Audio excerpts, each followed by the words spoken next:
கிளிய வளர்த்து கிணத்துல போட்டாரு நாட்டாமன்னு சரத்குமாரை கிண்டல் பண்ணியிருக்காரு இந்திய ஜனநாயக புலிகள் கட்சியோட தலைவர் மன்சூர் அலிகான். குஷ்புவின் சர்ச்சை கருத்து தேர்தல் கூட்டணி பற்றி அவர் என்ன சொல்லியிருக்காருன்னு இப்ப பார்க்கலாம். பாஜக கூட்டணியில நாங்க எத்தனை தொகுதிகள்ல கேட்டோம்னு என்னோட கூடையே இருக்கிறவங்களுக்கே தெரியாது, அப்புறம் எப்படி உங்களுக்கு தெரியும்னு செய்தியாளர்கள் சந்திப்புல கிண்டல் பண்ணியிருக்காரு தமிழ் மாநில காங்கிரஸோட தலைவர் ஜி.கே. வாசன். அது தொடர்பா அவர் என்ன சொன்னார்னு பார்க்கலாம். சின்னம் கிடைக்காம தவிச்சிட்டு இருக்கிற நாம் தமிழர் கட்சிக்கு புதிய சிக்கலை ஏற்படுத்துற விதமா 40 தொகுதிகள்ல கரும்பு விவசாய சின்னத்துல போட்டியிடுறதா அறிவிச்சிருக்கு பாரதிய மக்கள் ஐக்கிய கட்சி.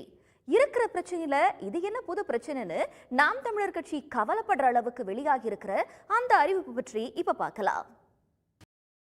அதிமுக தலைமையில அமைக்க முயற்சிக்கிற கூட்டணியில தொடர்ச்சியா இழுபறி நீடிக்கிறதால தமிழ் மக்களுடன் கூட்டணி அமைச்சு இருக்கும்னு பேசியிருக்காரு அந்த கட்சியோட பொதுச் செயலாளர் எடப்பாடி பழனிசாமி.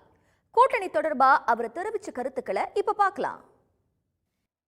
வெயிலு கொளுத்த ஆரம்பிச்சிடுச்சு, சித்திர திருவிழா வேற வரப்போகுது, ஆனாலும் தேர்தல் தள்ளிட்டே போதுன்னு எங்கேயோ தப்பு நடக்குதுன்னு சீரியஸா பேசியிருக்காரு அரசியல் தலைவர் ஒருத்தர். யார் அவருன்னு தெரிஞ்சுக்கிறதுக்கு முன்னாடி ஒரு சிறிய இடைவேளை. வெயில் ஆரம்பிச்சிருச்சு, சித்திர திருவிழா வரப்போதுன்னு இன்னும் தேர்தல் அறிவிக்காம தள்ளிட்டே போறதுன்னு சொல்லி எங்கேயோ தவறு நடக்குதுன்னு கேட்டிருக்காரு அதிமுக முன்னாள் அமைச்சர் செல்லூர் ராஜு. அது மட்டும் இல்லாம தமிழ்நாட்டுக்கு என்னென்ன தெரிஞ்சுக்கணுமோ பிரதமர் மோடியை சொல்லுங்கன்னு சொல்லியிருக்காரு.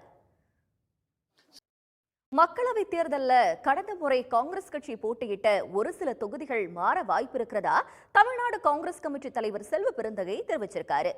எந்தெந்த தொகுதிகளில் போட்டி என்பதை ஒரு சில நாட்கள்ல முடிவு செய்வோம்னு அவர் சொல்லியிருக்காரு. அது பத்தி இப்ப பார்க்கலாம்.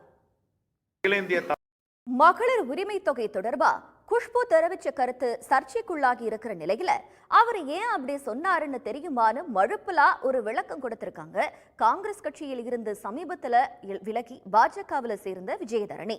அப்போ நீங்க குஷ்பு கருத்தை ஆதரிக்கிறீங்களா அப்படின்னு செய்தியாளர்கள் கேட்டதுக்கு இல்ல, நான் குஷ்பு பேசின வீடியோவை பார்க்கவே இல்லைன்னு பின்வாங்கியும் இருக்காங்க.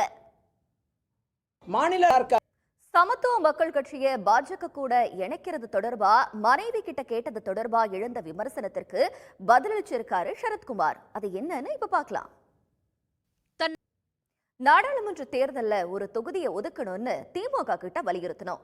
ஆனா இப்போ எங்க இலக்கு இந்தியா கூட்டணியோட வெற்றி தான், அதுக்காக மருதநேய மக்கள் கட்சியோட தொண்டரங்க உழைப்பாங்கன்னு சொல்லியிருக்காரு அந்த கட்சியோட தலைவர் ஜவாஹிருல்லா.